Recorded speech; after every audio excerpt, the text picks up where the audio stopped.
Qualque pic has vist una paret amb més responsabilitat que tu? Avui presentem el nostre mural. Del qual no és per veure 2 segons i anar-te'n. Perquè darrere hi ha una realitat molt incòmoda. Vivim envoltat de publicitat que em fa pensar que sempre necessitam més i unes conseqüències que no veiem. Nou mòbil, nova oferta, nova necessitat. Moltes vegades canviem de dispositiu, encara que el que tenim funcioni perfectament. Comprar molt ràpid, però ni pensam en el que hi ha darrere.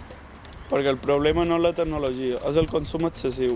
Tot el que no veiem és molt dur. Per la fabricació d'aquests aparells es necessiten minerals com el cobalt o el liti. Moltes persones treballen en mines en condicions molt dures per extreure'ls. Explotació, contaminació, sous baixos i falta de seguretat. I tot això perquè nosaltres puguem consumir cada vegada més. Quan deixem d'utilitzar aquests aparells, el problema continua. Molts residus electrònics acaben a països amb poca legislació sobre reciclatge. Contaminen el medi ambient i afecten la salut de moltes persones.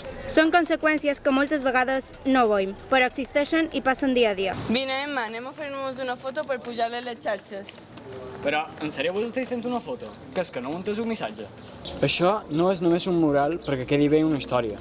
Representa persones explotades, contaminació i conseqüències que moltes vegades ignoram i passen cada dia en les nostres vides. Moltes vegades mirem imatges, però no el que realment significa i ens volen transmetre.